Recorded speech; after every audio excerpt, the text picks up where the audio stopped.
कक्षा 12वीं रसायन और इकाई है ठोस अवस्था। आज हमको देखना है अंतः केंद्रित या उसी को हम कहते हैं काय केंद्रित, अंतः केंद्रित या काय केंद्रित संरचनाओं में संकुलन क्षमता। और इससे पहले के लेक्चर में हम एससीसी और एफसीसी में संकुलन क्षमता की गणना कर चुके हैं। आज हमको देखना है बीसीसी में संकुलन क्षमता। अंतः केंद्रित या काय केंद्रित, इसको हम बीसीसी भी कहते हैं, बॉडी सेंटर्ड सेल। तो सबसे पहले हमको ये जानना जरूरी है कि अंतः केंद्रित या काय केंद्रित एकक सेल किसे कहते हैं। तो ऐसा इकाई सेल जिसमें अवयवी कण आठों कोनों के अतिरिक्त, ये आठों कोनों हैं, आठों कोनों के अतिरिक्त उसके केंद्र पर भी उपस्थित रहते हैं, तो उसको हम कहते हैं अंतः केंद्रित या काय केंद्रित घनीय सेल। मतलब बीसीसी में अवयवी कण कहाँ कहाँ रहते हैं, तो आठों कोनों पर रहते हैं और उसके केंद्र पर। हमको संकुलन क्षमता ज्ञात करनी है और संकुलन क्षमता का सूत्र हम पढ़े हैं। संकुलन क्षमता का सूत्र होता है Z इंटू 4/3 पाई आर का cube upon A cube into 100। ये Z मतलब है प्रभावी अवयवी कणों की संख्या, जो यूनिट सेल दिया है उसमें प्रभावी अवयवी कणों की संख्या। इस R का मतलब है गोले की त्रिज्या। कौन से गोले की त्रिज्या? अवयवी कणों को हम समरूप ठोस गोले से प्रदर्शित करते हैं, तो उस गोले की त्रिज्या। और A का मतलब है घन की भुजाएं। और हम पढ़ते आए हैं कि घन की सभी भुजाएं एक समान होती हैं, जिनको हम प्रदर्शित करते हैं A से। तो ये जो भुजाएं हैं, इन सभी भुजाओं का मान होगा A।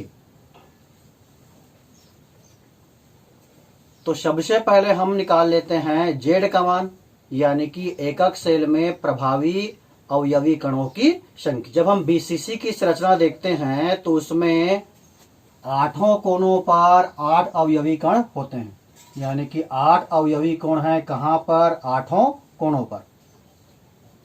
लेकिन हम पढ़ते आए हैं कि जो अवयवी कण कोनों पर रहते हैं उनका योगदान होता है 1/8, यानी कि यहाँ पर हम लेंगे 1/8। तो आठों कोनों के अतिरिक्त कहाँ पर है? केंद्र पर है। तो केंद्र पर एक अवयवी कण है और इसका योगदान 1 ही होगा। इसका मतलब यह है कि अगर अवयवी कण केंद्र पर है तो उस अवयवी कण का संबंध अन्य किसी एकक सेल से नहीं होता है। इसको अगर हम हल करें तो ये हो जाएगा 1 + 1, यानी कि आ गया 2। तो बीसीसी में हम कह सकते हैं, बीसीसी में प्रभावी अवयवी कणों की संख्या Z इक्वल होता है 2। अब हमें क्या करना है? जैसे ही हम Z का मान निकालते हैं, हम A और R के बीच में संबंध निकालते हैं। अब हमको क्या करना है? तो हमको A और R के बीच संबंध निकालना है। A और R के बीच संबंध।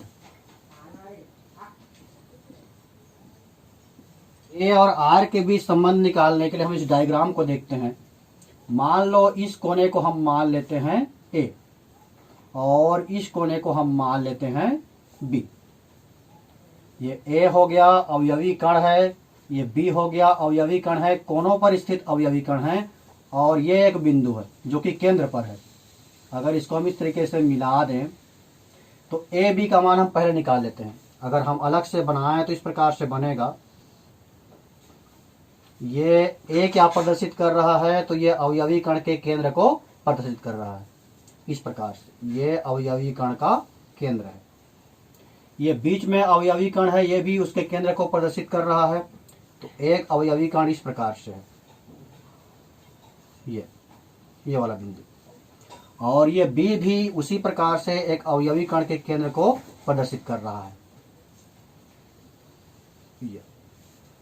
ये हो गया आपका A और ये हो गया B। A B का मान कितना होगा? तो ये B वाला जो केंद्र है यहां तक को हम कहेंगे उसकी त्रिज्या। ये भी हो जाएगा उसकी त्रिज्या, ये भी हो गया त्रिज्या और ये भी हो गया त्रिज्या।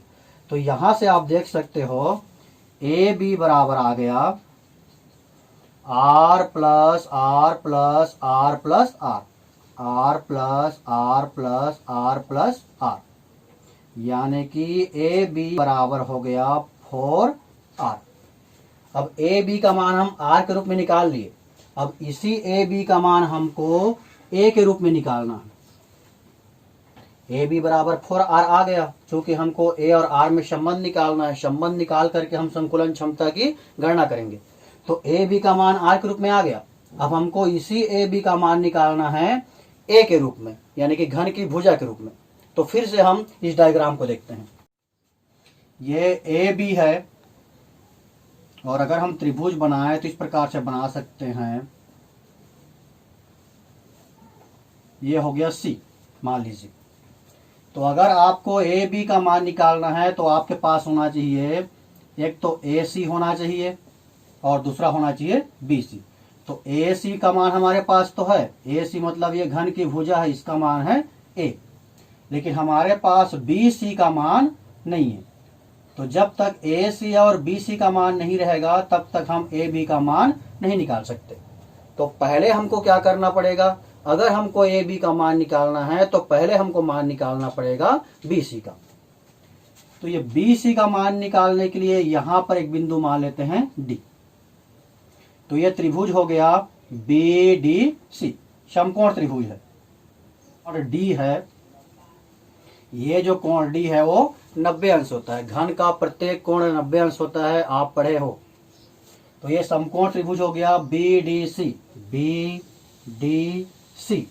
ये बी डी का मान कितना है, ये बी डी जो है घन की भुजा है, तो बी डी का मान हो जाएगा ए। सी डी भी घन की भुजा है, तो सी डी का मान भी हो गया ए। और चूंकि यह समकोण त्रिभुज है और समकोण त्रिभुज पर लागू होता है बौधायन पाइथागोरस प्रमेय। तो यहां से हम लिख सकते हैं बी सी का स्क्वायर इक्वल बी डी का स्क्वायर प्लस डी सी का स्क्वायर। बी डी का मान ए है तो इसको लिखेंगे ए का स्क्वायर, इसका मान भी ए है तो ए का स्क्वायर। ए हो गया 2a का स्क्वायर। ये बी सी स्क्वायर का मान आ गया 2a का स्क्वायर। क्योंकि हमको ए बी को इस स्मॉल ए के रूप में लाना है, तो अब हम देखते हैं त्रिभुज ए बी सी में। समकोण त्रिभुज ए बी सी में हम कहेंगे तो हमको ए बी का मान निकालना है। और ए सी का मतलब है घन की भुजा, तो इसका मान हमारे पास आया है ए। और बी सी का मान हमारे पास आया है √2a का स्क्वायर। तो फिर से अगर यहाँ पर हम बौधायन पाइथागोरस प्रमेय लगाएंगे तो ए बी का मान निकाल सकते हैं। तो इसको हम लिख सकते हैं ए बी का स्क्वायर इक्वल ए सी का स्क्वायर प्लस बी सी का स्क्वायर। ए सी का मान ए है तो ये हो गया ए का स्क्वायर, बी सी स्क्वायर का मान यहीं पर हम निकाले हैं तो ये हो गया 2a का स्क्वायर, यानी कि ए स्क्वायर प्लस 2a का स्क्वायर हो गया 3a का स्क्वायर। ये ए बी स्क्वायर का मान है, A B square equal 3a square, यानी कि ए बी इक्वल हम कहें तो ये हो गया √3a का स्क्वायर। तो ए बी बराबर आ गया a√3। इससे पहले चूंकि हमारे पास ए बी का मान आया है 4r, तो ए बी बराबर a√3 है और ए बी बराबर 4r है, इसलिए हम कह सकते हैं a√3 इक्वल 4r, यानी कि a इक्वल हो गया 4r/3। ये a का मान निकल गया और z का मान हम पहले ही निकाल चुके हैं। a के मान और z के मान को हम रख देंगे संकुलन क्षमता के सूत्र में। इस संकुलन क्षमता के सूत्र में हम मान को रखेंगे तो z का मान हम पहले ही निकाले, इसका मान आया है 2 × 4/3। आप चाहो तो पाई का मान रख लो, तो पाई का मान होता है 22/7, r का क्यूब × 100 अपान ए का मान हम रखेंगे 4r upon root 3, 4r upon root 3। Cube है तो यहां पर हो जाएगा क्यूब। तो ये हो गया 2 इंटू 4/3 इंटू 22/7 इंटू r का क्यूब इंटू 100। और इसको सॉल्व करोगे तो 4 का क्यूब करोगे तो 4 चौक 16, 16 चौक 64 और r का क्यूब। और ये रूट 3 का क्यूब है तो ये हो जाएगा 3 रूट 3। तो ये r का क्यूब और r का क्यूब कैंसिल।